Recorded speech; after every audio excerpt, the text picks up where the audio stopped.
Yes, Los Angeles. Love it. Philly. Philly. Okay, so we're gonna get started in a few minutes, but I wanted to see if anybody would like to. Oh, Germany. Okay, I see you. That's awesome. I wanted to see if anybody wanted to introduce themselves. Um, Shelby, are you there? Shelby Hancock? Hello? No? Okay. It's okay. Um, Hi, no, yes, sorry, I am here. you're good, you're good. Do you want to tell us where you're from, what you're about, and what was the last show that you went to? Yeah, so I'm from Fort Myers, Florida.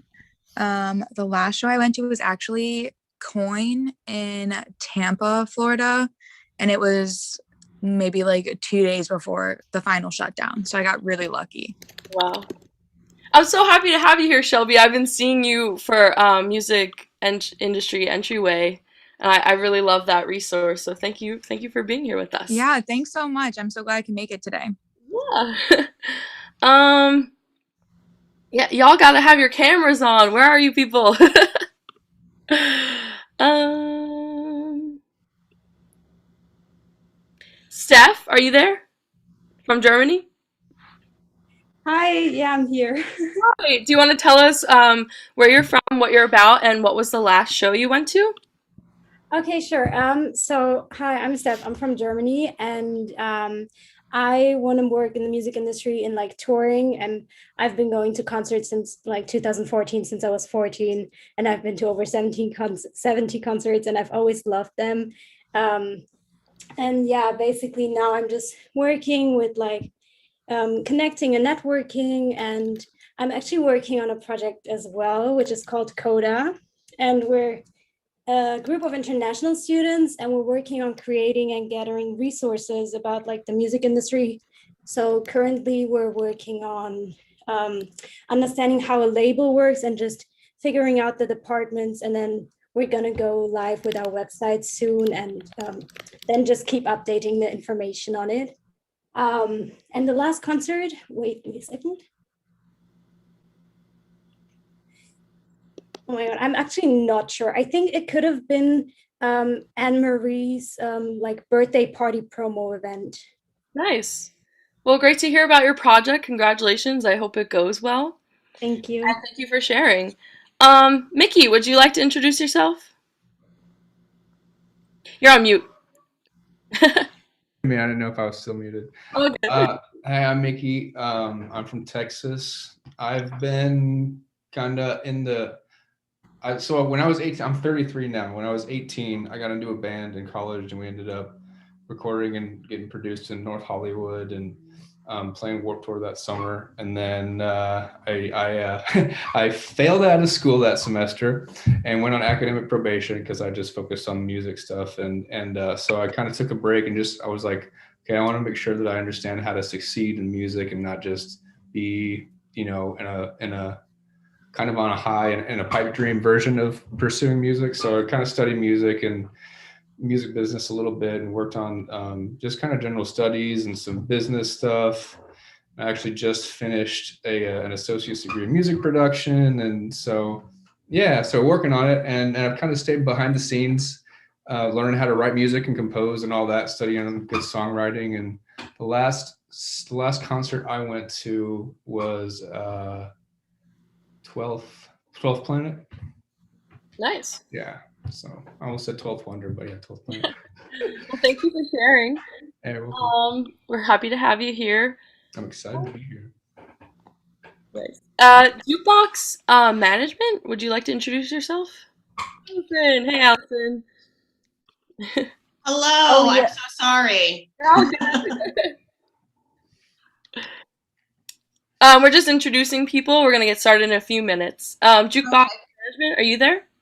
Yes, I'm here. Sorry, I thought you talked to someone else, and I was Oh like, no, it's what? all good. Do you want Um. to introduce yourself? Tell us where you're from, what you're about, and what was the last show you went to? Ooh, the last show. Okay, so I'm right now based in Brussels, Belgium, but mostly I'm based in London, and I would say other places around the world, but yeah, mainly London. And yeah, I'm a drummer, producer, beat maker, co-songwriter, and artist manager, but other different stuff as well. And the last show I went was at the Roundhouse where I work, Green Tea Pang and Nenny Sherry. That was the last show. And yeah, that would be it. Yeah.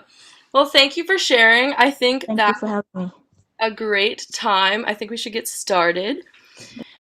And just for those of you that are joining us, we called on people to introduce themselves, but make sure to mute your mics and you can have your cameras on if you're able, and don't forget a pen and paper because I know these wonderful women will be dropping some gems today, so get that pen and paper out.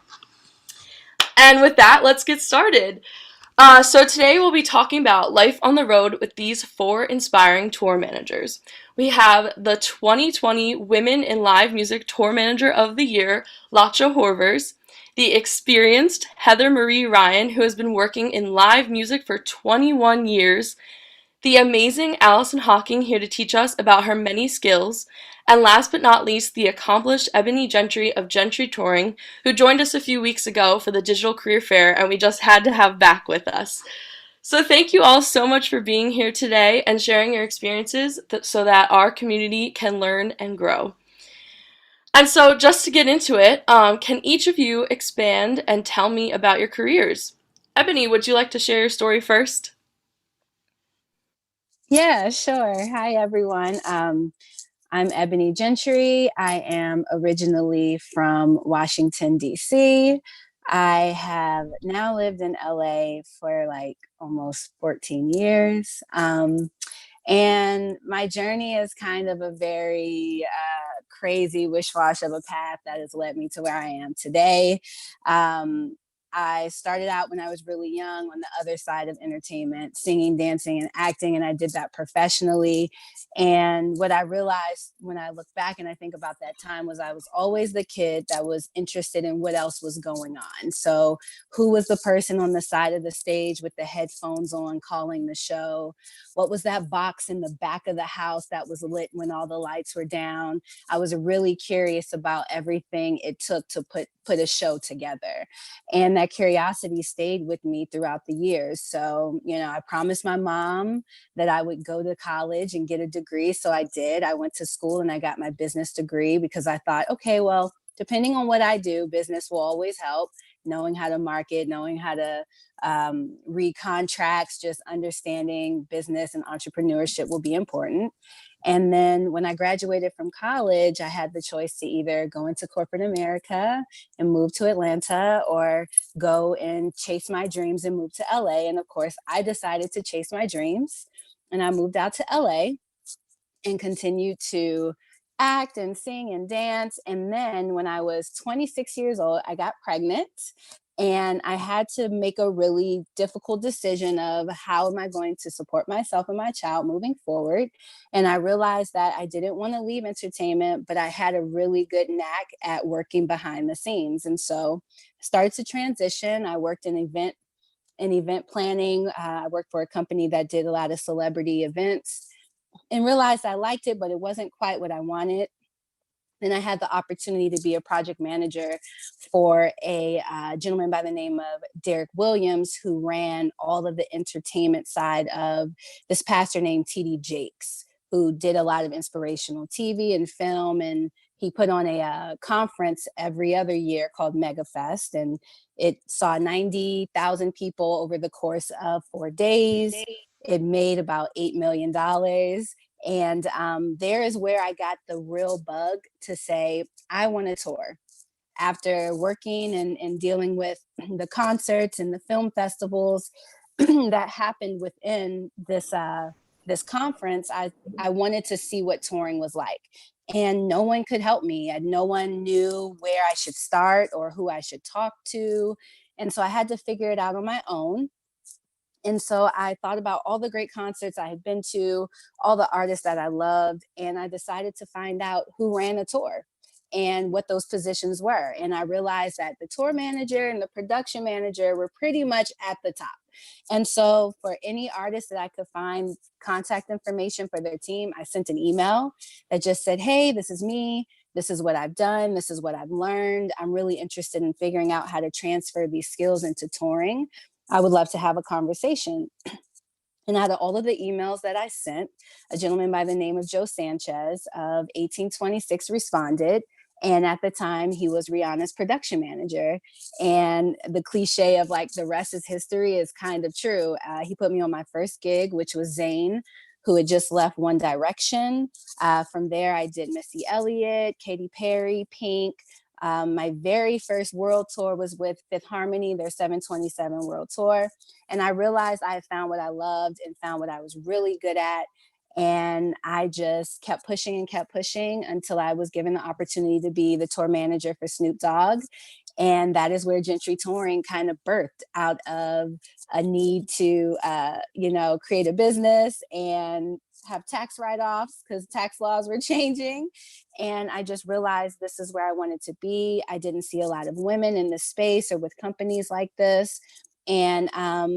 And I just felt like it was the right thing to do. So here I am now with my company, Gentry Touring, and I currently have 4 really awesome artists. I have Doja Cat, I have Gallant, who's an R&B singer. I have a great girl duo, Van Jess and Erin Ray, who is a singer-songwriter who's also really incredible. So that is the quickest nutshell of like my journey I can do. Yeah, and so many points are in your journey are the reason why we're having these talks and bringing you on so we can learn about it. Allison, I know you had some college in your story as well. Would you like to share? Wow, how do I even follow up that? That's pretty impressive, Ebony. Well, first, I'll introduce myself. My name is Allison, or as some people in the industry like to call me Allie. I started my career back in 2007. Before that, I was an event manager at a medium-sized arena here in Arizona, where I'm from. And I ran all their non-hockey events, so everything from the concerts to trade shows to high school graduations, you name it. I was the one that was planning it all. One of the artists that came in through the building to do a show, obviously I did advance work with, and then when they came through the building that day, working with them all day, and then doing some post show communications with them.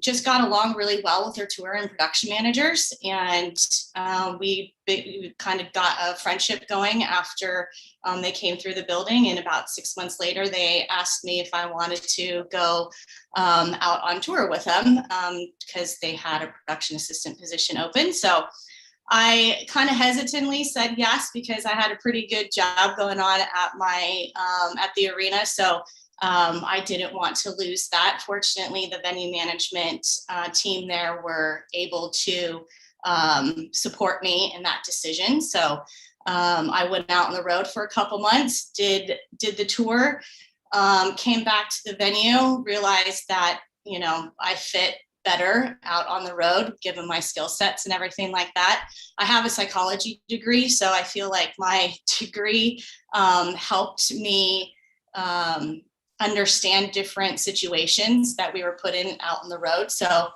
I was pretty fortunate enough to be able to utilize that because I didn't want to go into that field after I graduated. So I felt my money came worth it.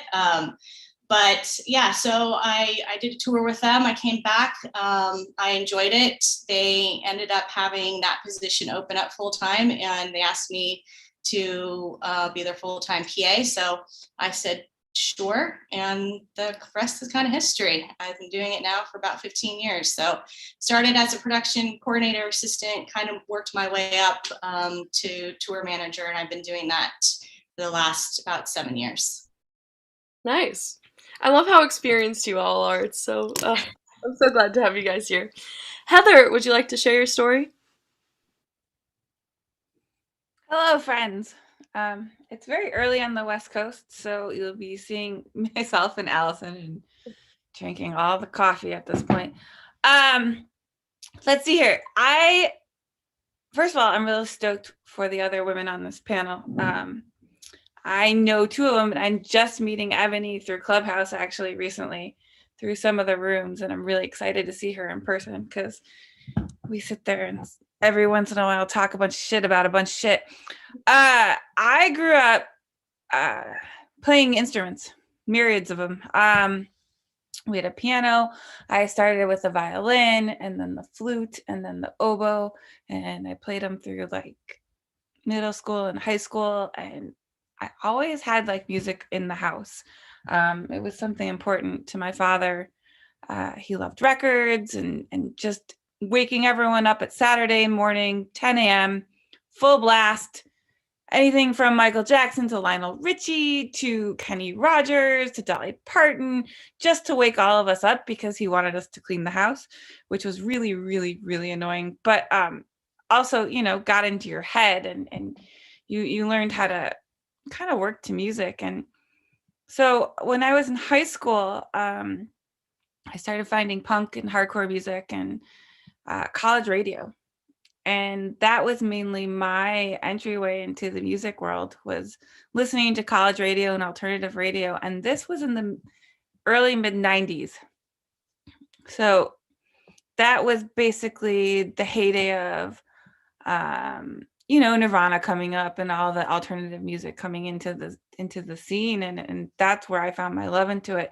So high school, senior year in high school, I got a internship, I don't know how, with a classic rock radio station, and was hell bent into going into radio and sitting on there and like playing all the music that I found, and I loved it and it was great. And then realized that hard rock radio and corporate radio is fucking horrible.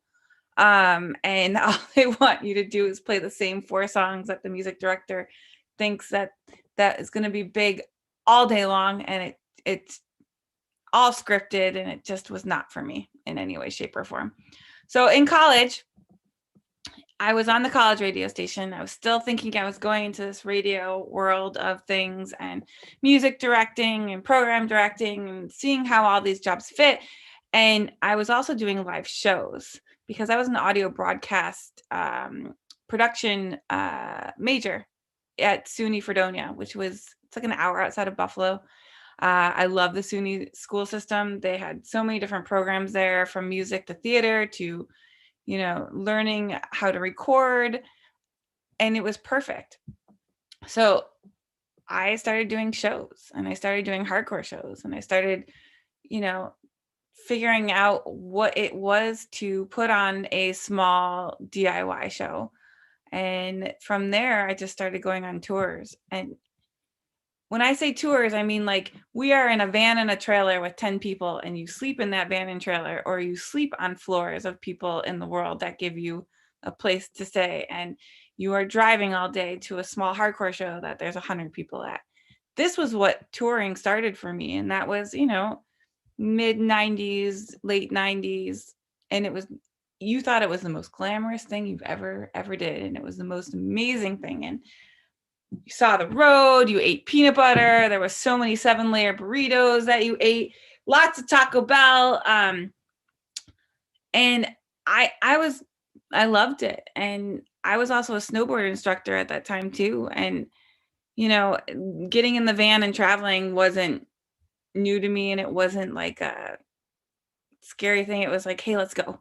All right, we're going to go here and play a show. It's going to be the biggest thing ever. You show up and there's 30 kids there. But those 30 kids really cared about music. So like being in that scene early on kind of just made me realize that I like this. I like this feeling. I like showing up somewhere new, adapting, figuring out what we're going to do next, where we're going to go. And just getting in the van it was such a thrill, and it still is. You know, every once in a while I'll get in a van with someone and be like, let's do this, let's figure it out. And, you know, glorified road trip. So I kind of just kept going from smaller band to smaller band. And, you know, you would tour with other bands and they'd be like, hey, hey, you want to come out with us? I'm like, sure, whatever. And just like Ebony, you know, when I was starting out, there was very few women, very few. I mean, have known 2, maybe 3 towards the late 90s.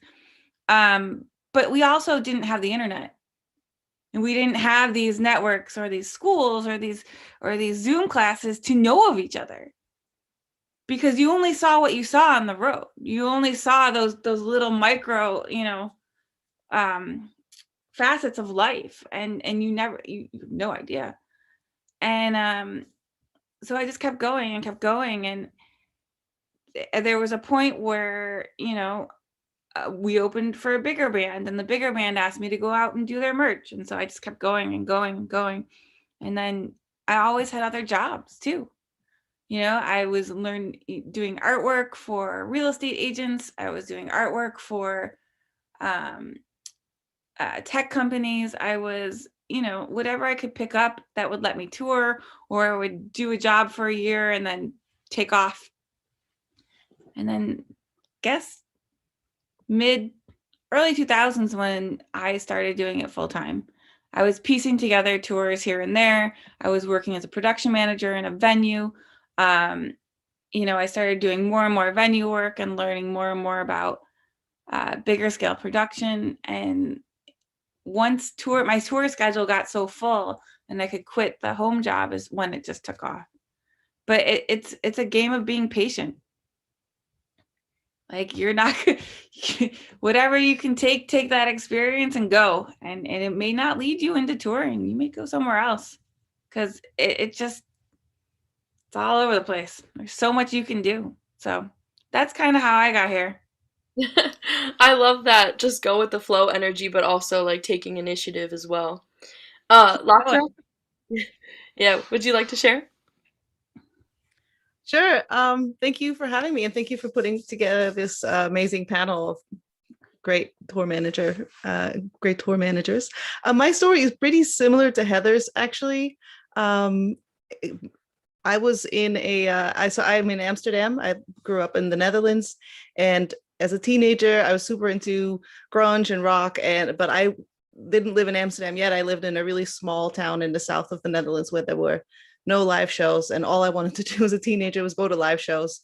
So I started to organize my own shows and just started booking local bands, and I had no idea what I was doing. But yeah, I just started doing it. I just found a local space that they would rent to me, and I put a PA in it, and I booked a band, and I sold tickets, and I printed posters and flyers, and I handed them out the record stores, and plastered them on walls outside. And so these were also really small shows. They're like 100 or 150 people there.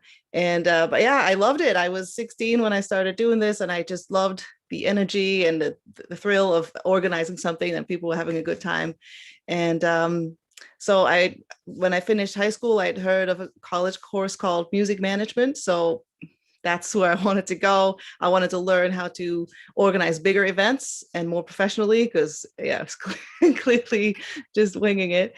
And in that school, we had a guest speaker who was a tour manager. And when he was telling us about what a tour manager does, I was sold. I was like, that is what I want to do. That sounds awesome. I want to definitely go on tour with a band. It sounded so glamorous.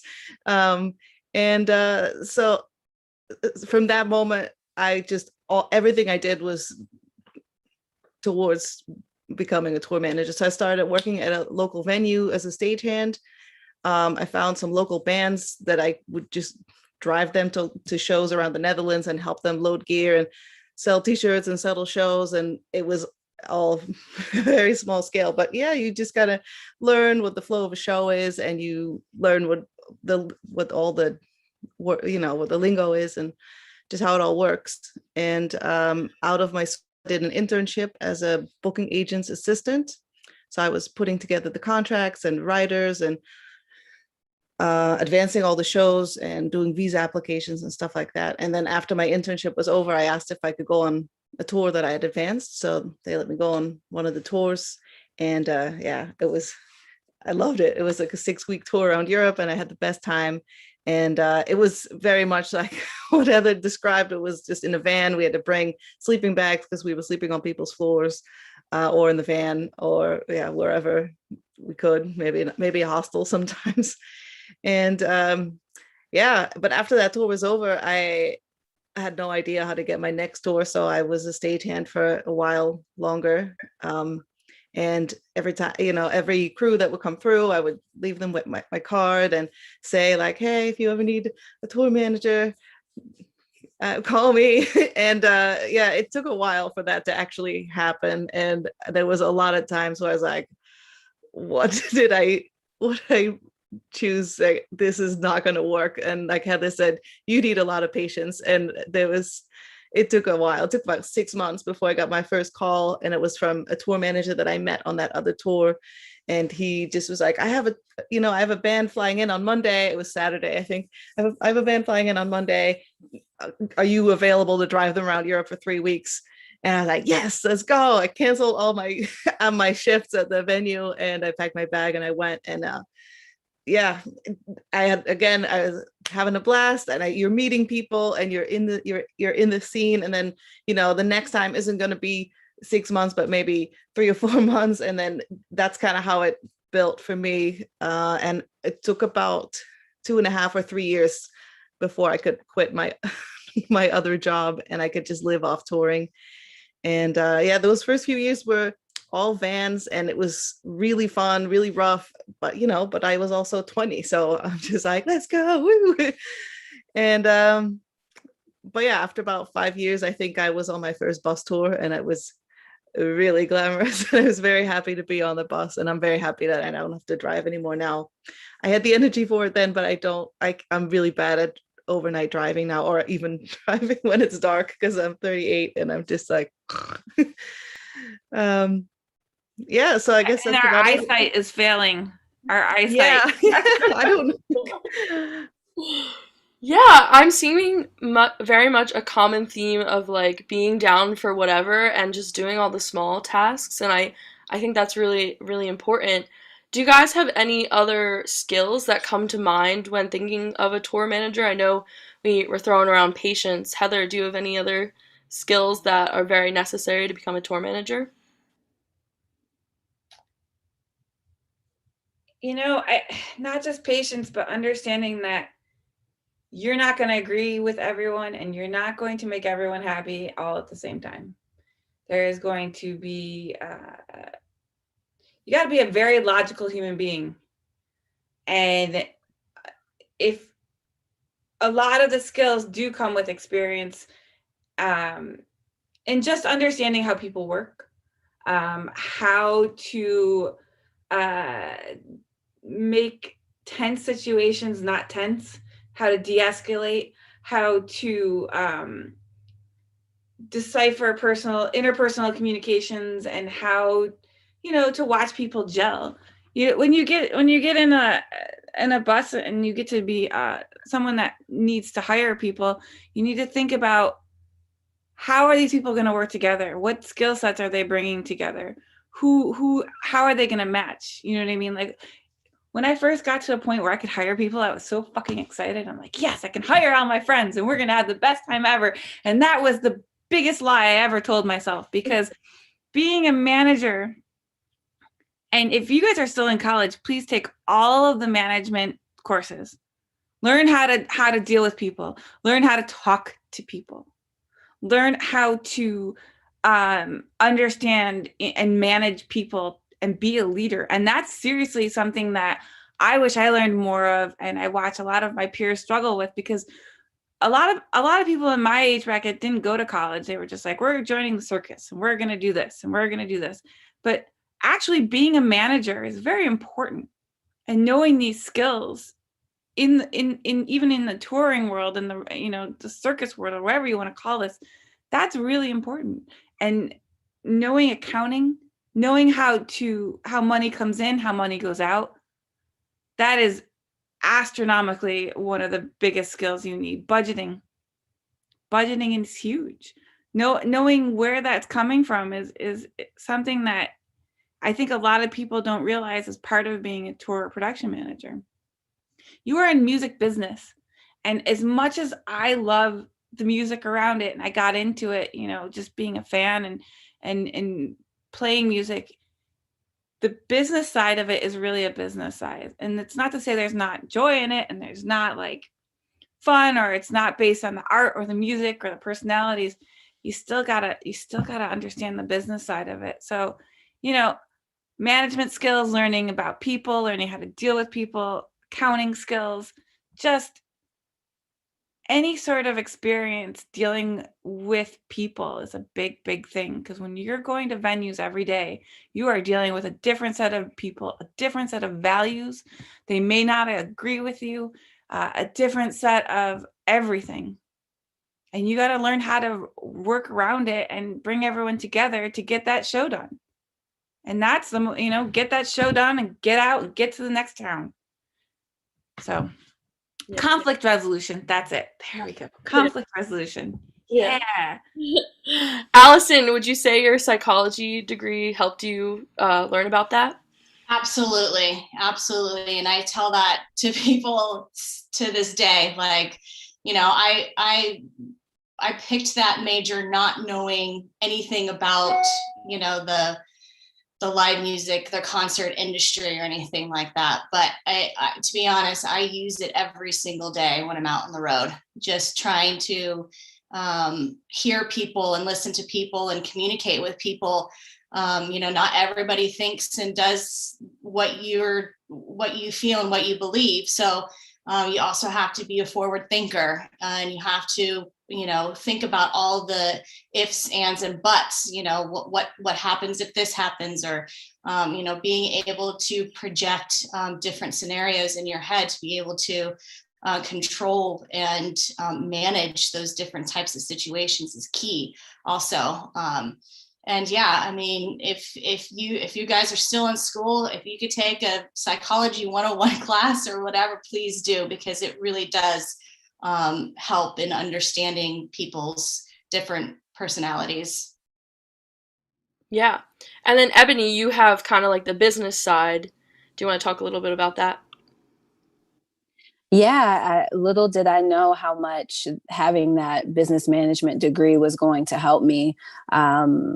Like Heather was saying, what I realized is that I feel like part of the reason that I was able to have the level of success in a shorter amount of time is because I had a college degree and I had business management experience that allowed me to look and move through situations in a very like precise way. And it was so beneficial, and just coming in already knowing how to do accounting and how to work with spreadsheets and how to build out documents and kind of make them all look really professional and neat. Just little things like that, knowing how to deal with conflict resolution and having emotional intelligence for situations. Those were all things that I learned in college, right? And taking psych classes and taking marketing classes and leadership classes, even things like supply chain management, and knowing how you start with one thing here and all the steps it takes to get to producing that product. All those things you can take, that skill set and apply it here, which was really helpful. And oh, one thing for sure that I just wanted to add is problem solving. You have to be able to problem solve, and you have to be able to problem solve very quickly, because when you're out on the road and you're just dealing with things as they come to you, if you don't have that ability to look at the situation and, like Allison was saying, figure out all the different scenarios in that moment that could or could not work, it's going to be tough. I just want to add something to Ebony's problem solving thing. Problem solve while being calm, collective, and making sure everyone feels like Absolutely. you're okay. Like that, the amount of people that I've dealt with, and trust me, I learned so much in the last 20 years. Like I definitely came into this not the way I am now, for sure. But when I first came in, there was a lot of shouting, so much shouting. A lot of big production managers and tour managers who were very large, angry men, a lot of shouting. And that's not the way to get things done. And I think knowing how to problem solve and de-escalate calmly, collectively, understand the path, and everything Ebony just said is 100%. Yeah. And for those of you in the audience, I hope you were writing these skills down because they seem very important. Latcha, do you have any other skills that come to mind when you think of a tour manager? No, I just want to say I'm so happy that Heather just brought that up, because similarly, I was the only woman that I knew at the time who was touring, and so all I would come across was these shouty, angry male tour production managers, and I'm like, I feel like I don't think that this can be my style. And I had been told various times, like, oh, you don't have what it takes to be a tour manager. You're not enough of an asshole.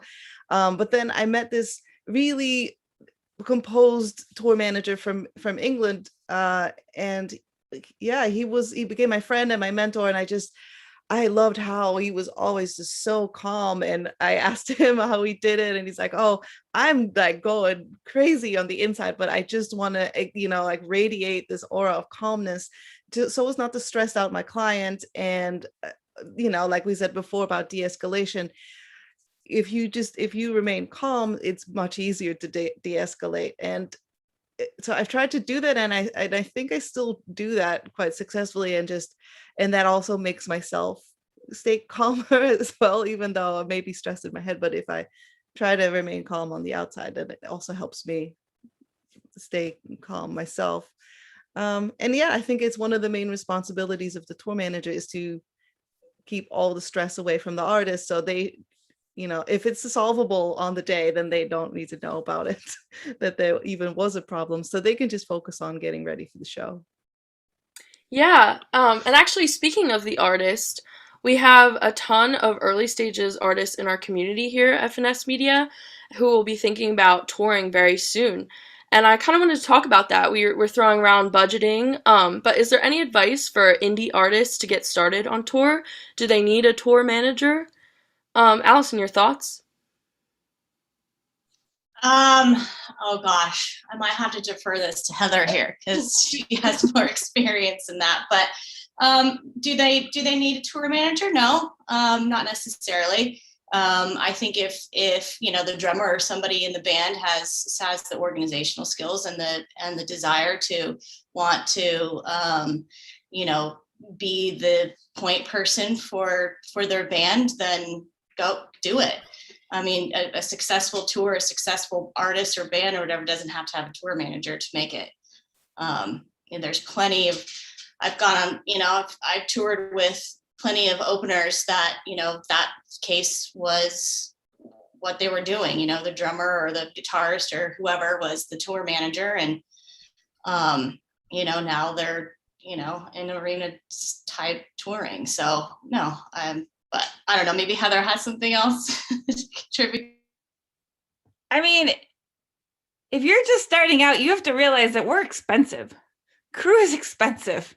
Tour managers, production designers, all the gags, all the things, we cost money, and we cost a lot of money. And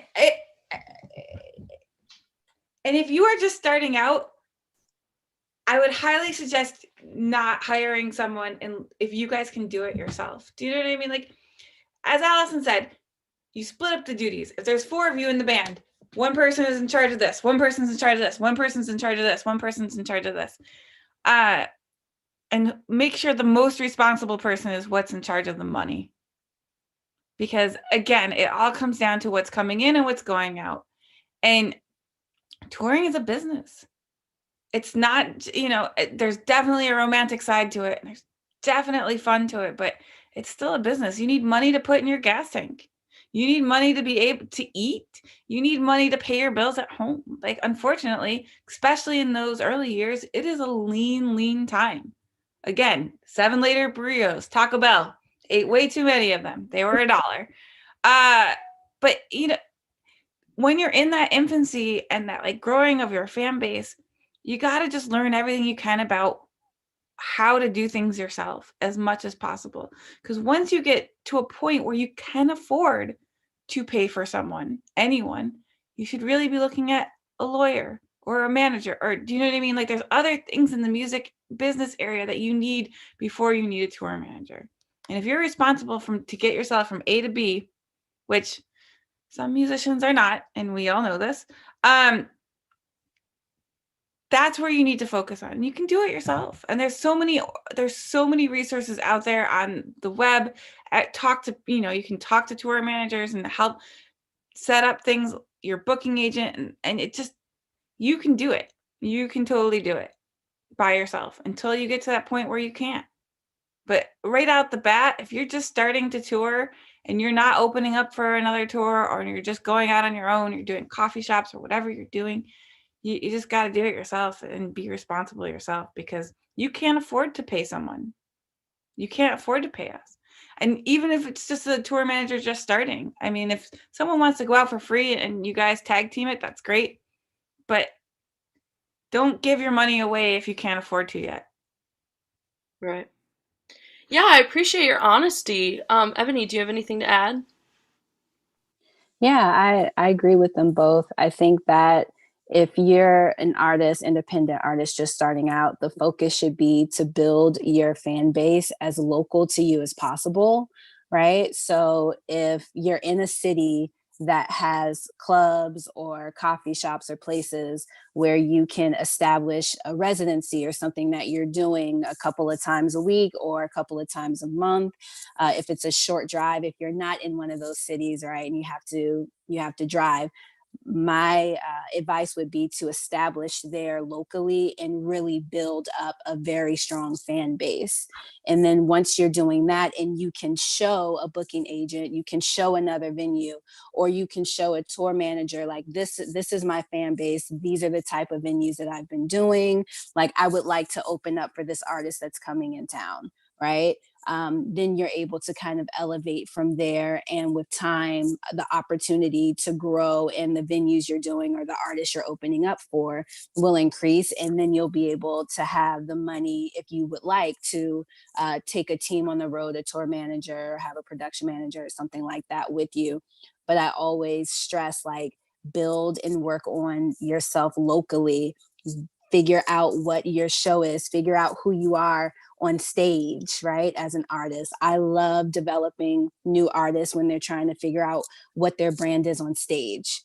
And that takes time. So work that out locally, get all those kinks out there, mess up and make mistakes, right?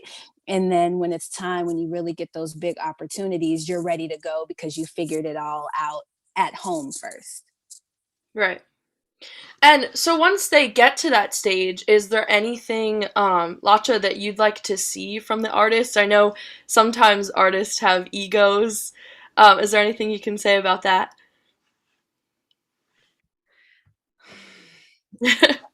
I mean, are you talking about like the support band? Yeah, just like how artists can treat their crew, pretty much. Is there anything that you'd Right. like to see from artists? Well, let me start with the support band thing, actually, because when you're opening for a bigger band that's on tour, your local artist, just come find the tour manager and introduce yourself. That's maybe a bit of a pet peeve of mine, but yeah, I think that would be a good start. Just to be humble and follow their directions, and how artists treat their crew.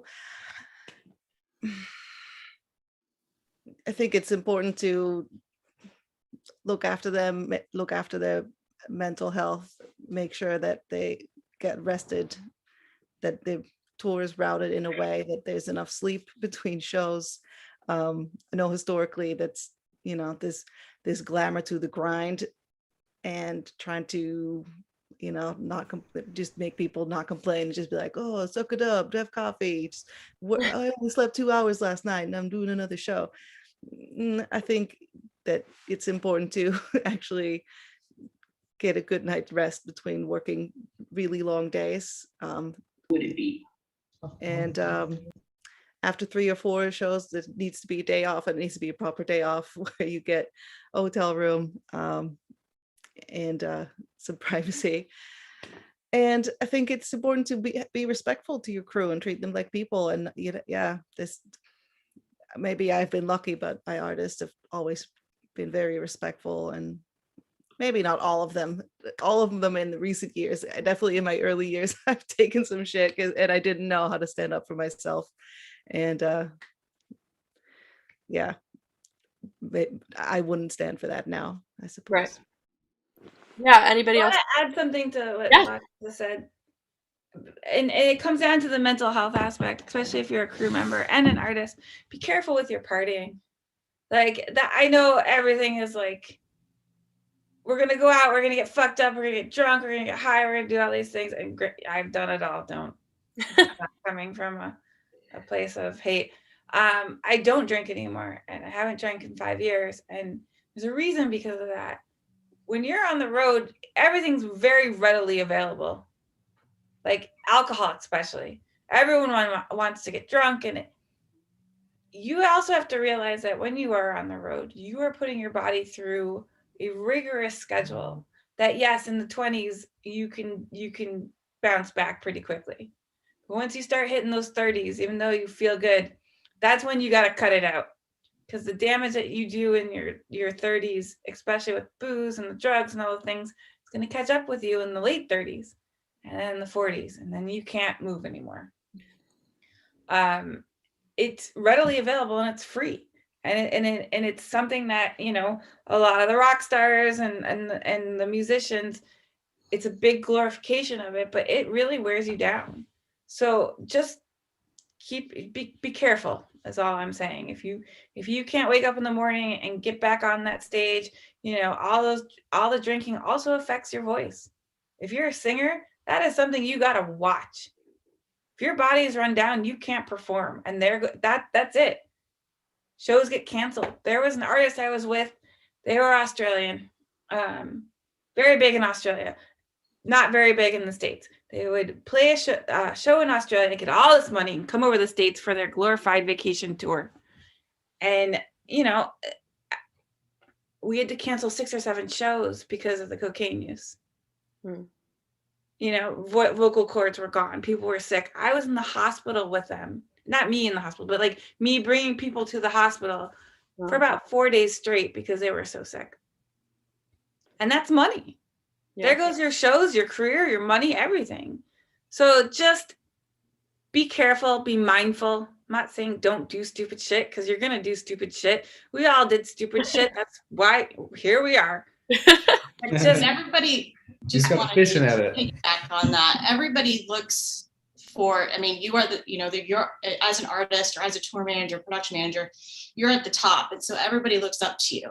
So you set the precedence for people's behaviors and their reactions. So if they see, you know, artists or tour managers who just don't care, that, you know, are out, you know, doing things that they shouldn't, or, you know, not taking care of anybody, it trickles down to everybody. And so then that's when the respect doesn't come into play. And then when you ask for it, you don't get it. So just watch that, because, you know, you are the top of the chain and you dictate everybody's, you know, reactions and feelings out in the road. It's a good way to get fired. It's a very good way, especially if you're a crew member and you're fucking out partying and you don't wake up in the next day and do your job. It's a real good way of getting fired. Right. Doesn't matter if you were out with the artist, doesn't matter who you were out with. I don't care. If you can't wake up in the morning and get your job done, you're gone. So, you know, just be mindful of it. And if someone comes to you and says, hey, this has to stop, you probably should listen to them. So that's all. Yeah, that's really good to know, and I appreciate you sharing. I just want to make sure we get to our audience questions. If you just want to, I'll now open the floor to our audience if they have any. And if you could just use the raise your hand feature down in the toolbar, I'll be able to call on you. Denny, it looks like you already have a question. Hi, hello. I'm an inspiring artist, and I'm currently in school, public health major. And as we know, it's a huge social problem, along with this pandemic and other things in life. Mental health has become a huge problem. And we know the music business is a business first. And we have seen many instances and cases of, you know, artists being pushed to their limits where they feel like they have to turn to certain external sources to relieve whatever mental health issues or depressive things that they are going through. As a tour manager, where do you guys step in and and not feeling that the person feels like their personal boundaries are being crossed, but you're also trying to look out for them with that person's best interest at heart? Because if they're doing things, or if you see things that that may allude to the fact that they are struggling with certain things in their personal life, where do you guys step in and say, hey, we might have to take you off this tour, or you may have to go receive help because of whatever you're doing is not good for you and it's not good for everybody else in the environment? Really good question. Anybody? Yeah, I think that you got to understand, with this job, you're not going to be everything to everyone. So like, if you also got to be ready and willing to get fired. If that's something you believe in, like if someone's actually doing harm to themselves in the tour and you need to say something, not only to the artist, but do they have a manager? Who's in charge of them? Do you know what I mean? Like, you are not as a tour manager and production manager, you are not the be all end all to that artist. Sometimes you don't even, especially at higher level of tourings, you don't even have that relationship with the artist. That comes from management. That comes from like the people who are around them. And you know, you have to be able to have real conversations with people and know how to take them out of that situation and sit them down and be like, one-on-one, this is not something you do in front of people either. Like, hey, are you okay? That simple question, just, hey, you doing okay? That, you know, because I'm starting to see a couple things. Do you need a day of rest? Do you need a vocal rest? Do you need to, you know, find a class somewhere, yoga class, something to help you? Like, what can we do? What do you feel like is bothering you today? And Danny, I love that you're a public health major. Holy crap. That is A, inspiring, B, something we also need in the music industry. You don't have to major in music to be involved in this industry at all. Like, having therapists that get the road and specialize in musicians and artists and crew is huge. We need it, you know?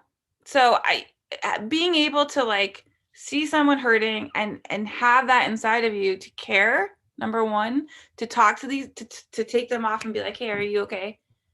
And, you know, some people aren't going to like that, and they're going to call you names, and they're going to be like, well, you don't get me. Who cares? Like, if you care, then bring it up. Sometimes all they need is that one person to ask them if they're okay.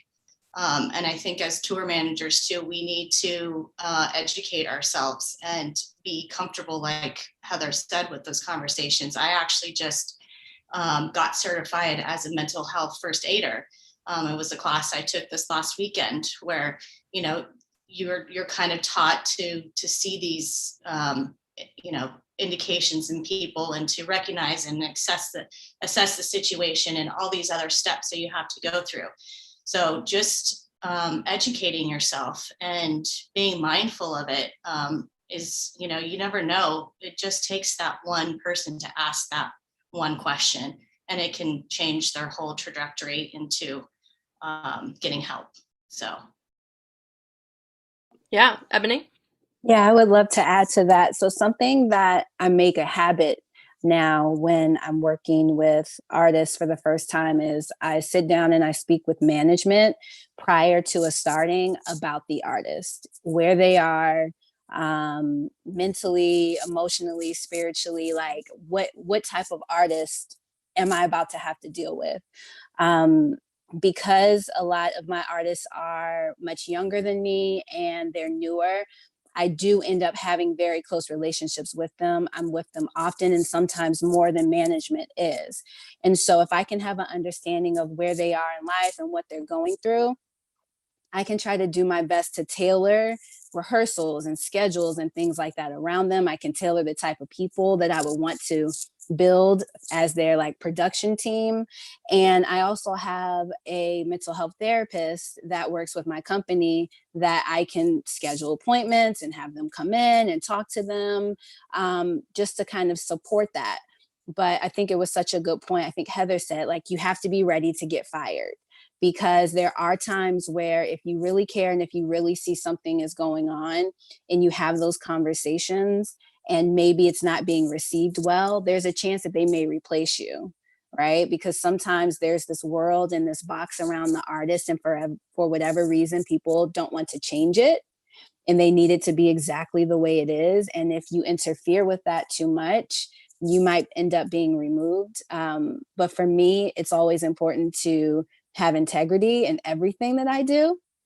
And you just have to be ready if that's the case, to be let go.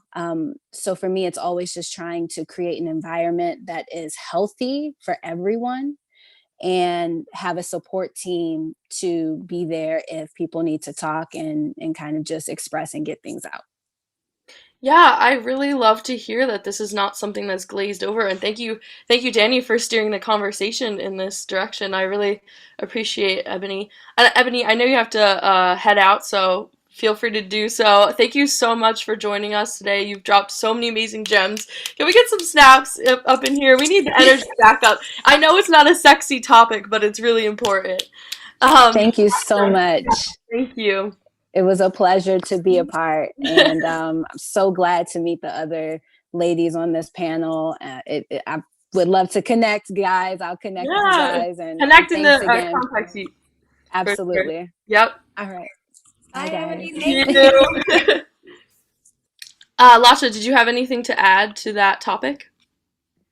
Oh no, I think they covered it all. Cool. I actually just recently also took that mental health first aid course, and it's really good. I got it from Music Support UK. I don't know who's doing it in the US, but I highly recommend it for anyone actually in the music industry. Yeah, like I said, I think it's really important, and I love that the industry is steering in that direction. GK, it looks like you have a question. Yeah, hi, how are you? How's Good. everybody? Thank you for joining us. Let me go to my notes. Yeah, so I actually have several, but I'll limit it to just seeking advice as to or information regarding how indie artists can get into festivals as a DIY. If there's any resources or list of US and worldwide festivals, and if any of those festivals are really important or key for indie artists. Hope that was not too much, but that was one of the topics. I have others, but yeah, I think that topic is something. I think that topic is something that's not really geared to the three of us, because we are the ones that take the big mess that managers and booking agents do and detangle it. Like, I look at a big ball of string and we gotta go from A to B. But saying that, if you guys are on Clubhouse, I know this is like a weird thing to bring up, but every day there's a bunch of music managers, booking agents, publicists that hold these big rooms where people can go and ask questions specifically about like that kind of thing, like festival bookings and how to get on the festivals. Because myself, Allison, and Lasha, we don't book festivals. We don't book the artists. We don't get them on things. We get handed a routing and then have to execute that routing. So I don't know about Allison or Lasha, but I'm definitely not someone that knows that world of getting you on that, especially from the artist side. But honestly, like, I've learned so much from, I know it sounds weird, but being on Clubhouse and listening to these people ask these questions. So if you could get on that or need an invite to that, like, there's literally so many pros on there that can steer you in the right direction on getting onto the festival circuit. Cool. I think that's a really good answer, because Clubhouse has shown to be such a really great resource. That's how I found out about you. So yeah, get on Clubhouse. It's literally, there's so many people on there, and honestly, these rooms go on every day. There's Indie Artists Connect. That's a really good club to look at. There's a couple of them. I'll have to look them up, but people just sit in there all day while they're working and answer questions. So I would highly suggest, if you're an artist and you have artist-based questions, like specifically like getting on tours and that kind of stuff, I would highly suggest like looking into Clubhouse as a resource right now. So thank you. Yeah, and Mickey, last question. I want to make sure we get to our performances. So Mickey, if you have your question, go right ahead. Brianna has a question too, right? Yeah, okay. Yeah. Yeah, it's kind of well, not really a question, but I just wanted to touch on something because I kind of have like a little nugget for everybody. And as like so, from an artist standpoint, there's a studio term. Well, it's kind of an industry term called creature comfort, and it doesn't. And that's basically like a producer and a studio, being a great environment where it just cultivates creativity and just a really great atmosphere and mood and headspace for the artist.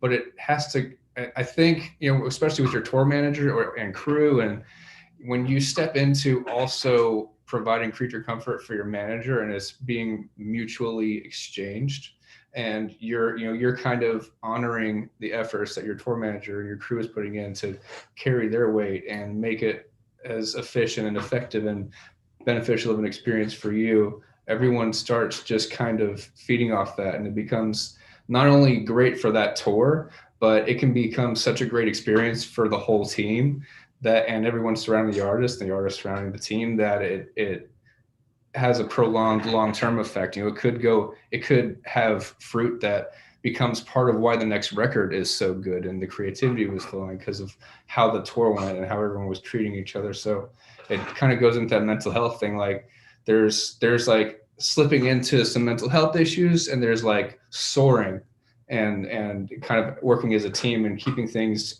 such a drastically positive and fruitful, beneficial place, and looking out for each other, that I think is really, really important.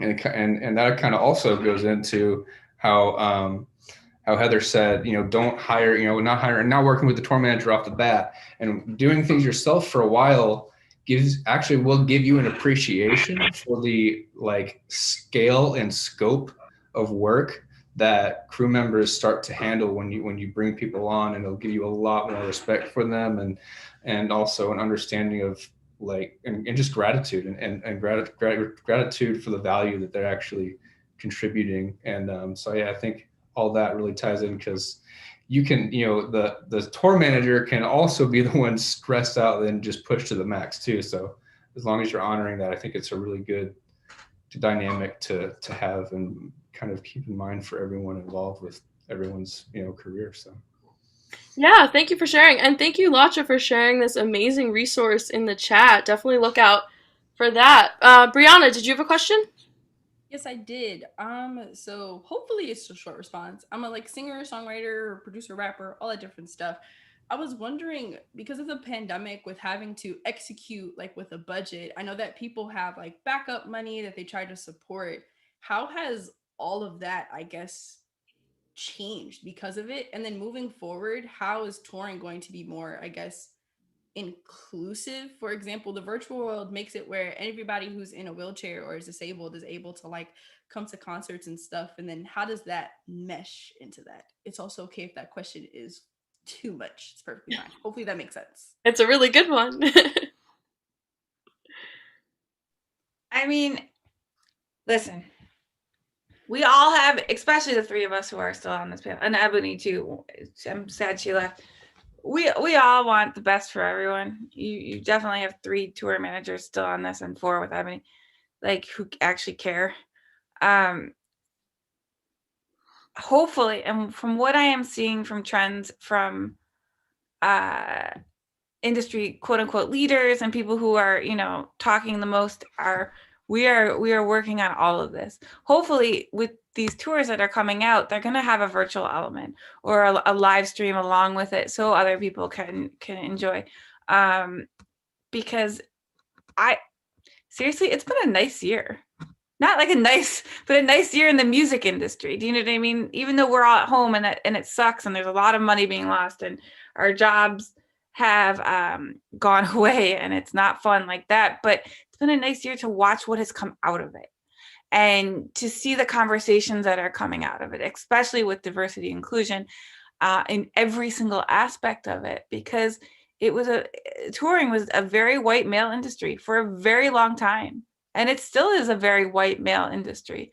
And, actually being able to have these conversations and bring them up without people like skirting from them and just being like, no, you're wrong. Everything's fine. We're good. is a great place to start and go to be right now. And that's definitely come out of the pandemic. I don't think we would be having these conversations without that year. And with the technology, it gave a kickstart into technology that was laying dormant to these virtual events, and people started saying, oh shit, we got to actually make this better and more engaging to the people at home, because Zoom fatigue is real, Clubhouse fatigue is real, online screen fatigue is very, very, very real, and you just don't want to do it all the time, and you lose audiences. And when you have all these bands and all these artists fighting for the same amount of time in people's brains, it gets too crowded.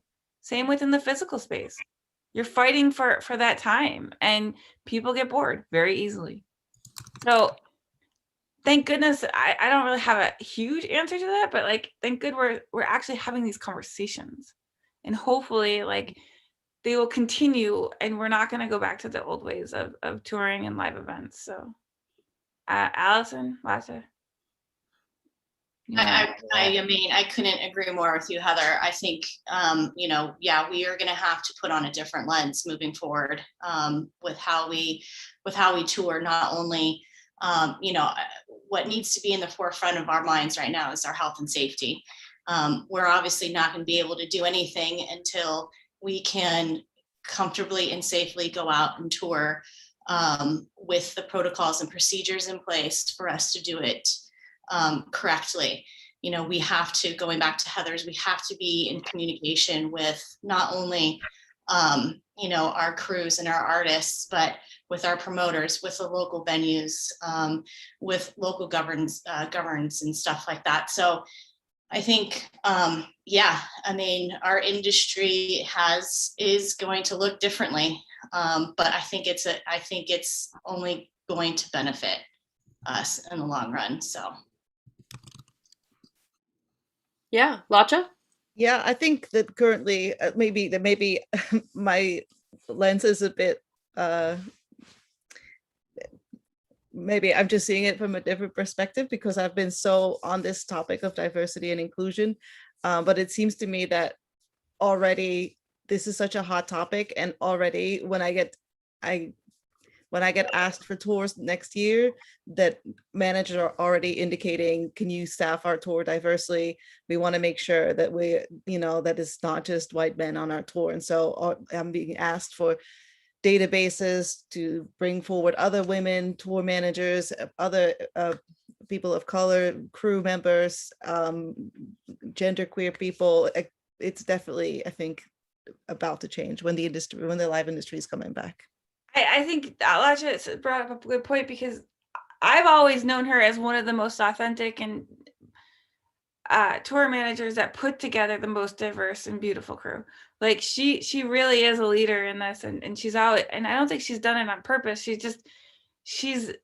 I've always looked to her and looked up to her on this, because she just fucking kills it left and right. And it takes time. Like we have to actually search. It's not easy, you know what I mean? Like, because you get recommendations from other people who are around you, and they don't, unless they are part of a community you want to bring in, they don't have these resources either. And it was very insular. Your circles were very insular for a very long time. And thank goodness to the internet and to us talking and finding each other and seeing each other on festivals and being able to have these conversations. Like she is definitely a role model in that one right there. Oh, thanks so much. Thanks so much. I tell you that all the time. But this year has been incredible for networking, and absolutely, yeah. And Heather is right. It is so, touring crews are such insulated pockets. It's really hard to broaden your network and to broaden your database as a tour manager. And something that I've always had to remind myself of is that no one is just going to find me. I have to make sure that I'm visible, so others, when they're at a point where like, I need the tour manager for my tour, that I'm on their mind. So I am having to build my network, but also keep it warm. And so for anyone that is looking to break into the industry and that is having a hard time of it, is you need to keep your network warm. And I say this at every panel, and yet anyone that is connected with me over this last year that I've had one-on-one calls with to introduce themselves, not one of them has followed up with me since. And it's exactly like Ebony said at the start on how she got started, is she just cold called people and she went out and got it for herself. And she managed to land an incredible connection there with Joe Sanchez. I mean, it's also not just keeping it warm, but knowing who you're talking to. Like I get a lot of requests from people who have no idea what I do or what I'm doing or, you know, who I am. And they're just like, hey, I want to connect. I don't know what that means. What does that mean? Like that's all they put in the email. I'm like, that's what is that? Who are you? You know, when you are trying to like make a connection with someone, you really need to make it personal. You need to actually choose who you're making a connection to. Yeah. I feel like especially when you're coming out of college, you just want to talk to everyone. It's like a golden retriever. It's like, okay, this person. I want like, if I just email everyone, someone will respond back. And yes, it's not a bad theory, but I also, unless you're like being very personal with me or knowing like what I do and actually want to talk to me, you know, our time is limited too. You know what I mean? Like it's, yeah. I want to talk to people, but I'm also going to talk to people who actually understand what I do and who I am and who I work for and where they want to go. Not just, oh, I want to connect with you, but what does that mean? Like, where do you want to go with this relationship? What are you looking for? Like, make sure you're being very intentional to the people you are reaching out for. And that's going to get you noticed more than just like a random email. And as Latcha said, if you do not follow up and you're just like wasting people's time left and right, that's also going to get noticed as not being focused or detailed oriented. We are in a detailed oriented business. If you can't get the, you know, even like in an email, like under communication wise, like that's not going to make me want to hire you for a tour. Exactly. Does that make sense? Like, doesn't. And this came up earlier in the panel as well. Like we're tour managers, we are freelancers, we get hired on a tour that's already booked. Like starting up artists there's no point in networking with tour managers. Once you're at a point where you can afford one, you know, they'll be in your network already because your manager or agent will know them. But there isn't really anything that a tour manager can do to help a starting artist's career. I mean, someone just said be direct and honest people, honest communication. Yes, but also know how to compromise and come together as a team. You know, there's a lot of times right now that I see people coming up being like, well, this is how it is and period. I'm like, no, that's not how this works. That's not how the world works. You're going to have to work with people that you don't believe in their ideals or their politics or whatever. You're going to have to work with difficult people. That's part of the job. You need to learn how to navigate that and come together and actually work as a team, because, you know, you can't have this bubble of values around you at all times. You can do it to the best of your ability, like, and staff your crew that way. But when you're going from venue to venue, to country to city to country to country, you got to absorb how those, especially when you're traveling overseas, how their customs and everything works. And that may not agree with you. Like when we go to the Middle East, we all have to cover up and be very respectful and assimilate into the customs. And does it suck? 100%. But it doesn't matter. Do you know what I mean? You have to be able to be malleable and to work with people. And I think that's a huge way of I don't know, yeah, I need coffee. Hi. But there's one thing else I wanted to touch with Latcha and Allison. With Fiona brought up something. She said, have anyone experienced being judged or underestimated based on how you look? 100%. Especially when we first started, like no one wanted women on tour. Absolutely. No one wanted women on tour. It was a dude's game, and it was like, oh, we can't fuck around on our wives. Oh, we can't do this. There's so many reasons why, and so much bullshit going on.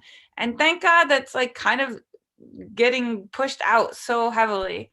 Like this is not only you know, within the tour itself, but even venue production people, promoters. You know, you send out an advance email and they see a woman's name on it and they just slough it off like, oh, she doesn't know what she's talking about. So yeah, it's still every day, but you know, you have to learn how to navigate around yeah. it.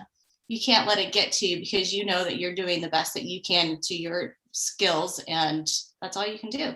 And they want to watch you flail. They want to watch you get mad. They want to watch you fail so hard. It doesn't matter who you are. Everyone wants to watch you fail.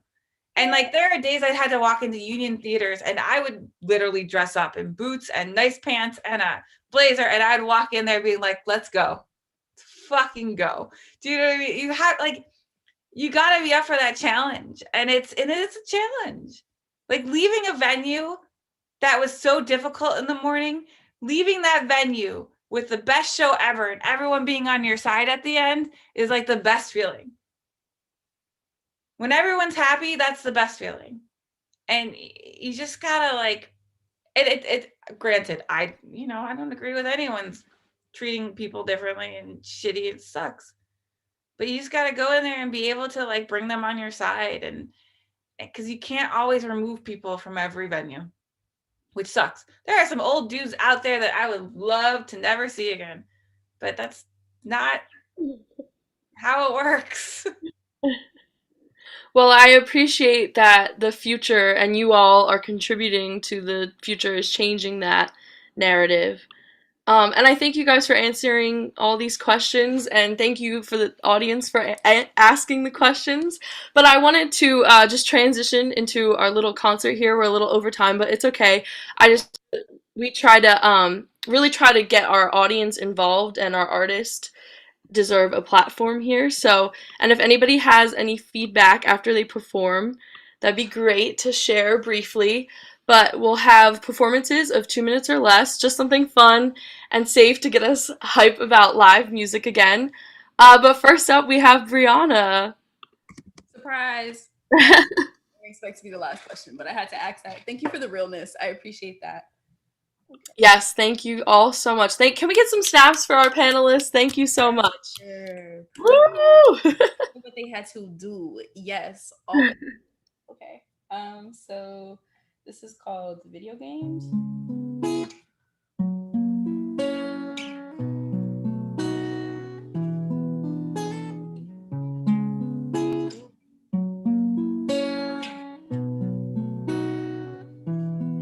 If I was a game, would you still play me? If I had controls, would you still control it? If I was a game, would you train me in or throw me in the garbage? If someone else provided you with all the time in the world, only choose one girl. If it's me, choose a good day when the sun's out and life seems to fade to dust. Hope that won't be us. All the money we make and the stress we endure, at the end of the day, I just hope that I'm yours. I know it's a shame to be played like I am when the outrageous system, I hope I'm in the plan.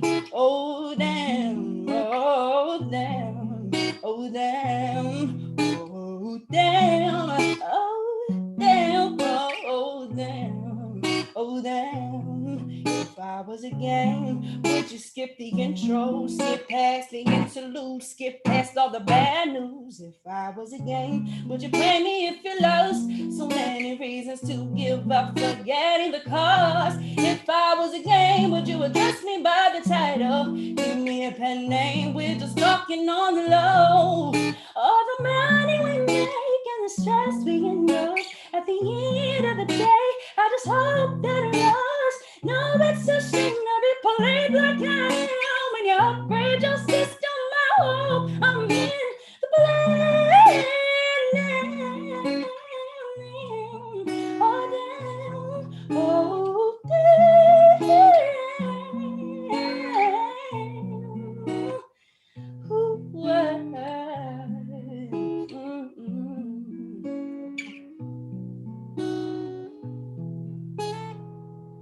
Yep, that was it.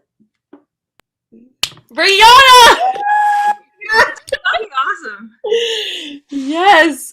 We usually do listening sessions, but I felt like it was really important to have some live music with the theme, and that was an absolute treat.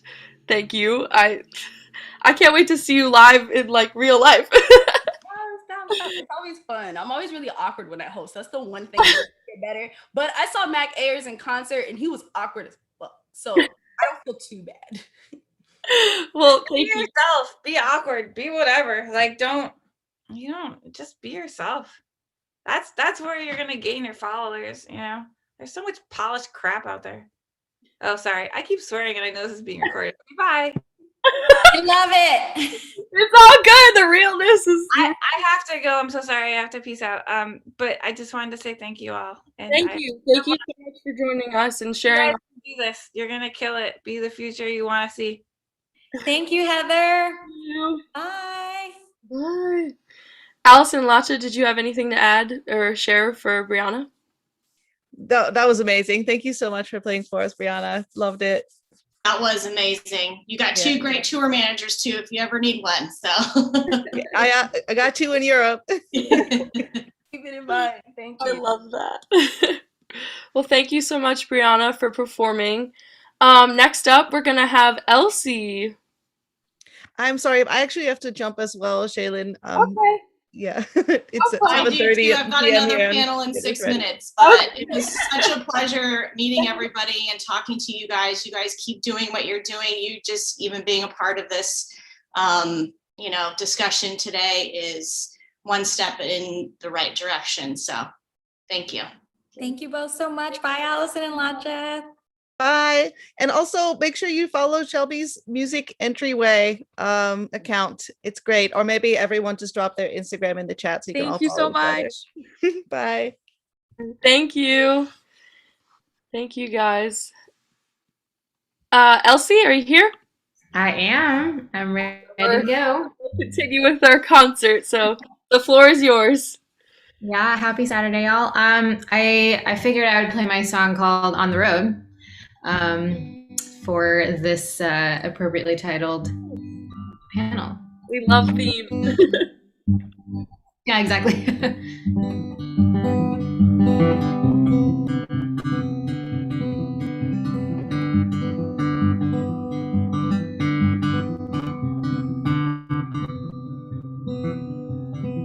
Well, I was running in the middle of the night, trying not to disturb the light, pouring in through the tree lines.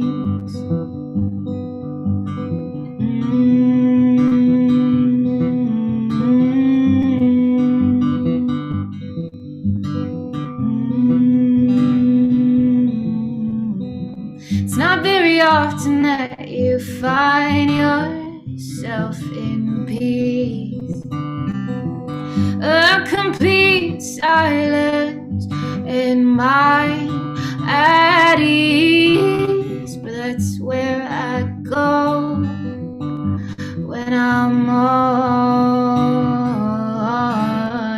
the road.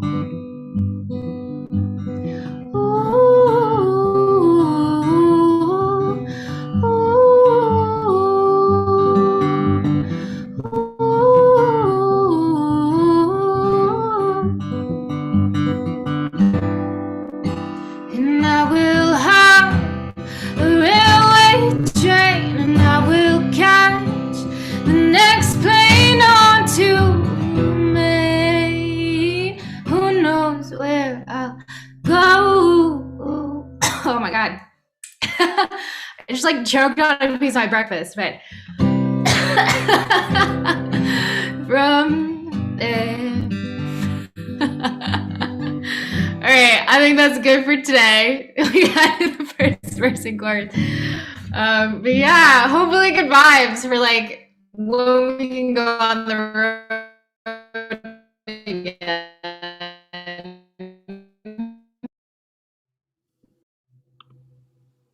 Yeah, I don't know if this concert's a good thing because it's making me want to like go out and listen to live music. But thank you so much for performing. Next we're gonna have GK. GK, you there? Thank you, Elsie. Even though we got it, I think today we learned that adaptability is very important, and you powered through. GK? My understanding. Hi, everybody. My understanding is Elsie is also on the West Coast, so it's morning time, and I hope my vocals are up to par because I am in LA. Can everybody hear me? Yes. Hello? Okay, great. This is Analog Cowboy.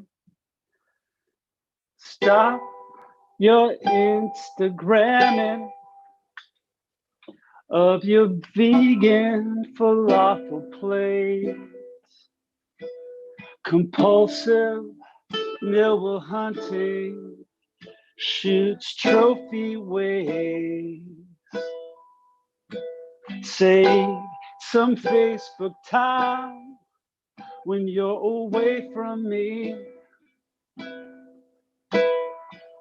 Spend your time wisely. Be here right now. And I'll be your analog cowboy. You can be my inner beauty queen. We'll rise up in the sunshine on the Miracle Mile.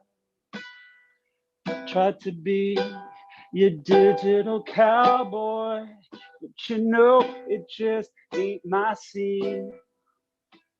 You do for me and I do for you while we're making the right digital divide.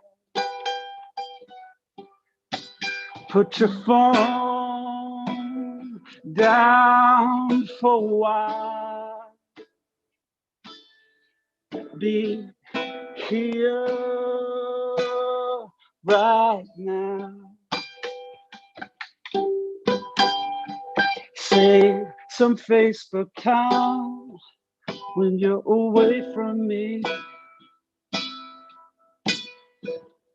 You can FaceTime face to face with me, and I'll be your analog cowboy. You can be my inner beauty queen. We'll rise up in the sunshine on the Miracle Mile. Try to be my digital cowgirl, but you never know what I mean. Heads up in the clouds and your boots on my sleeves. There's more, but I want to be aware or respect the time. So thank you so much. Yeah. Woo! Snaps for that. I think the last time you've definitely really structured the song since the last time I've heard it, and it's really coming along. I love it. Thank you. Yeah. Next we have Mr. Morgan. Would you be interested in performing live or recording? Mr. Morgan, aka Alexander Brown. Recording's fine? Okay, great. Then I'm going to pass it over to Alexi. She has the recording on deck. Cool. Give me just 1 second, everybody. No problem. Saturday, y'all. Can we get some snaps for the performances we've already heard? I love here, even though Zoom has given us some issues sometimes. So far, so good. I don't want to jinx it, but these live performances are coming through. I got you guys next. And when you walk by every night, talking sweet and like you're... We're gonna do some karaoke in here. Oh my god. I got a voice. Hold on, let me pin Alex. You do have a voice. Okay, cool. Let me see. This is Alexander Brown or Mr. Morgan, and we are going to play a song from him. Oops, sorry, I gotta share sound. We're gonna play a song from him from the high school EP. All right, here we go. called Don't Waste Your Love. Down on the sea. Oops, sorry, y'all.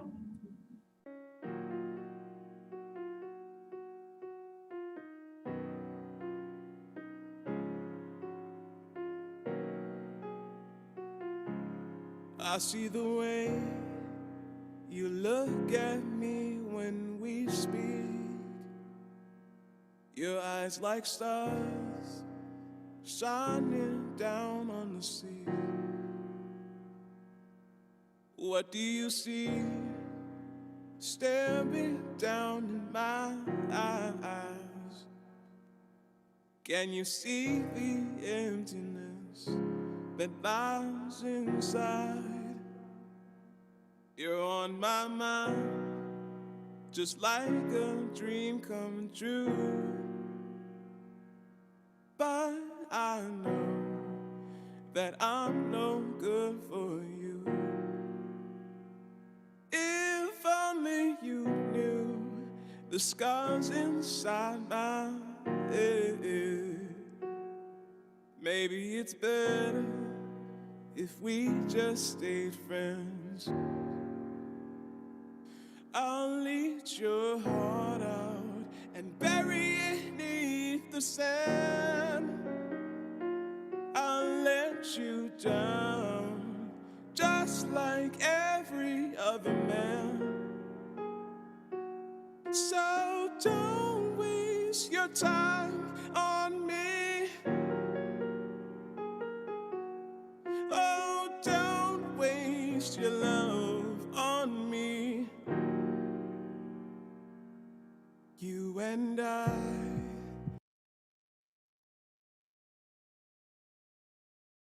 All right, that was Mr. Morgan. Woo! Was that recorded live? Mr. Morgan? I'm not sure if he has the ability to chat on his end. He said it was a studio recording. Mr. Morgan or Alexander, I'm not sure what to call you. I actually really love the soul to this, and I know that you wanted to get some feedback on it. I would actually add some layers. Lottie and Elsie, you probably can speak to this as well because both of you have some engineering experience. I would add some layers to it. Like I would love to hear some other choral vocals in the background. And if that were you, or if you brought someone else on, like Brianna said, a beautiful ass choir feel, like that's what I'm looking for. Like I could hear some gospel singers in the background with some ahs, not obviously not like the hallelujah, but I'm looking for a lot more oomph to it when I'm listening to it, but I love the soul.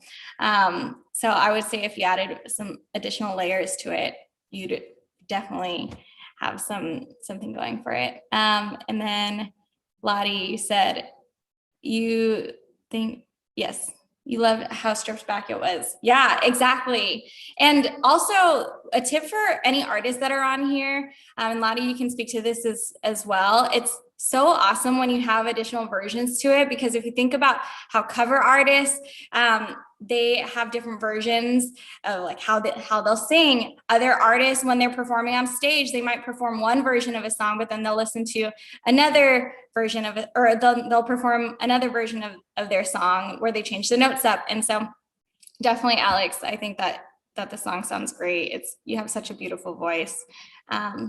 Awesome. All right. So thank you. Last but not least, we have got Mr. Chris Carter. Do we still have Chris? I'm not seeing him in the chat. Where are you? Chris! Yo! I'm right here. I know you see me. Stop playing. I know y'all see me. All right, cool. Are you sure you don't want to perform for us live? I would, but I'm exhausted. All right, I was up way too late. I'm sorry. I cannot today. But I promise I got y'all next time. Okay, cool. So let me just pull this up really quickly. So we've got Chris Carter. Here we go. Oops. Can you guys see my screen that says code red? Yes. You can? Okay, cool. I'm gonna start it from here. Something to you.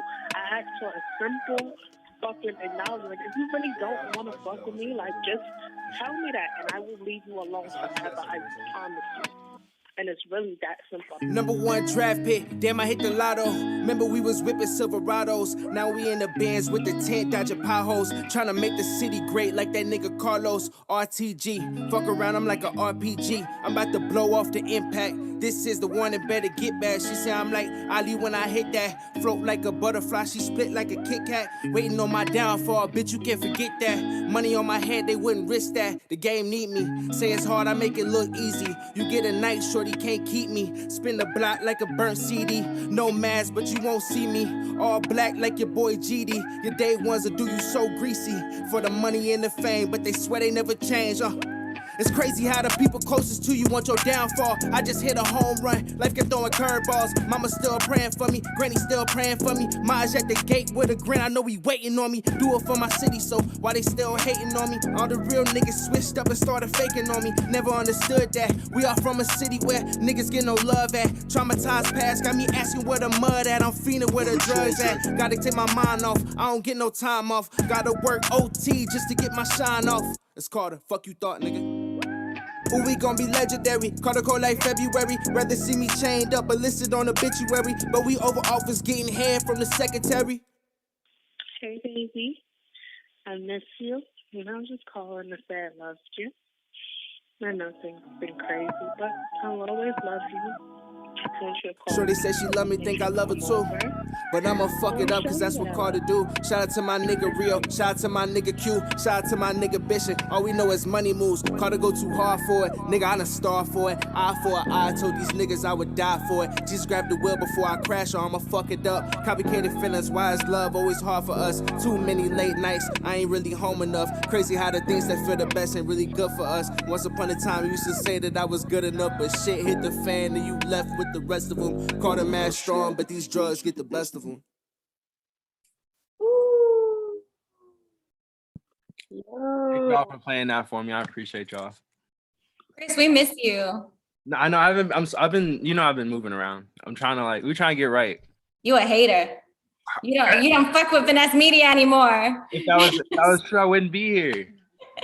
Shout out to my boy. Shout out to my boy Kyle. He know what's up. No, we miss you. We love you. You always have Finessed Media support. No, I love y'all. I'll be back on here more, I promise. Cool. All right. So Jessica Rabbit, I see that you have submitted a song, but I'm not actually seeing it on my end. Would you like to perform live at all? Jessica, do we still have you? No? Kit Kat, is Jessica your friend? Kit Kat. Hello? Can you guys hear me? Yeah. I thought I was unmuted. I was fully talking for like 30 seconds. But yes, Jessica's still here. I know she said that she can't perform live because she's in Hawaii and that's early.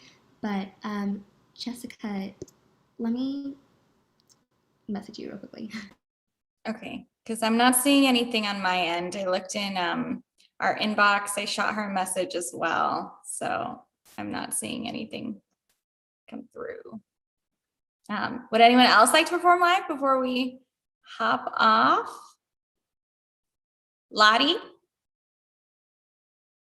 we want you to perform live. We love you so much. I'm not an artist. You can sing though. Everyone can sing. Alexi, apparently there's some voting for you to sing it. I heard there was a secret chord that David played. I am not going to sing for y'all today.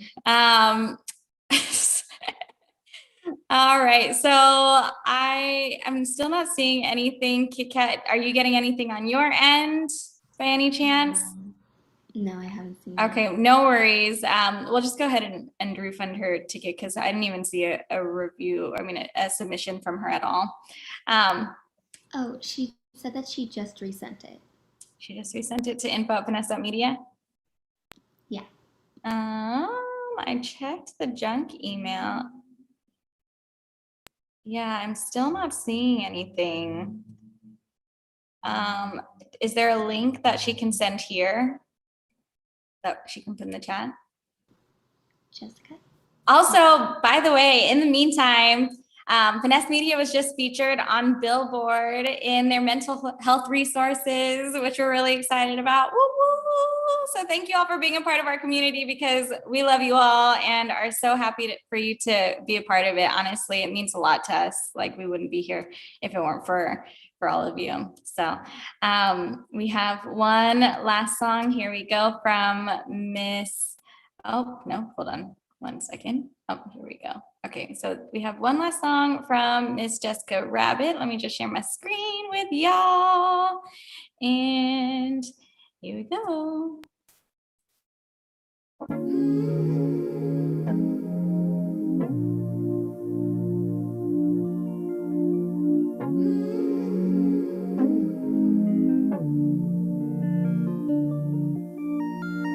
I've been waiting for another chance for you and I've been waiting for you, boy, I'm open wide. I've been waiting for another chance to give us a try.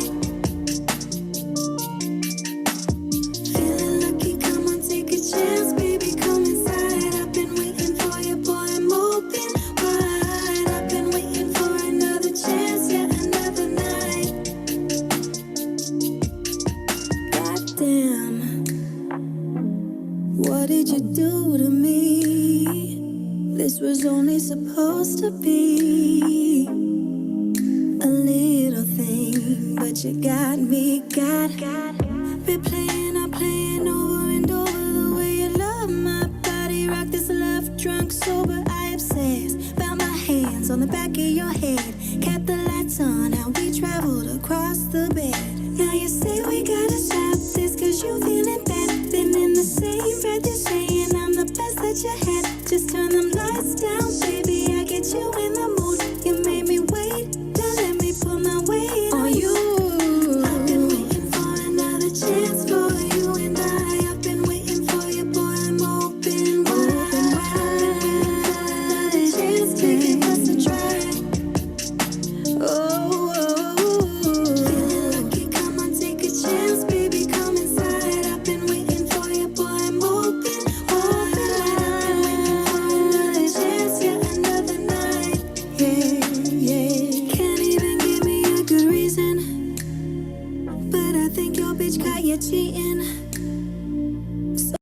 I'm gonna pause it there. Lottie, you have a really good ear when it comes to engineering. Would you like to give her a little bit of feedback? Lottie. Honestly, it's kind of sometimes hard to do it with Zoom because the audio is not. It doesn't come through as well. Quality, yeah. So I feel like I gotta listen to it separately, like on my phone. To judge that, I'm sorry. Yeah. I would say that it just needs to be re-engineered. Jessica, it sounds like you have a lot of passion in your voice. And I like the vibe. It's like someone said, it's really mellow, and the melody before the chorus was really nice. So you got a couple of pieces of feedback in here, but I would redo the engineering. Just, are you doing the engineering yourself, Jessica?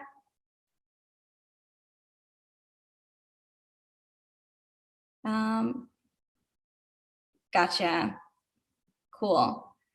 But yeah, I think you could go somewhere with this song. I just definitely think that you might need to get an engineer to listen to it. I am not the best engineer, so I'm not going to tell you about hi-hats. I'm not going to tell you about 808s or anything like that. But I definitely think that an engineer would be very helpful for listening to this song. But that is all that we have for today. So everybody, thank you so much for sharing your music with us. Thank you for being a part of our event today and for joining us. If anyone has any questions or would like to stick around, I'll be on here for just another moment if anybody needs. But Shaylin, thank you for hosting. And any last comments before we hop off? No, just thank you all for those performances and thank you for sticking around. And if you like this event and are interested in the Finesse community, join Finesse VIPs. We have so many amazing opportunities there, including next week's event with Justine is interviewing artist manager and entrepreneur Patrice Cooley.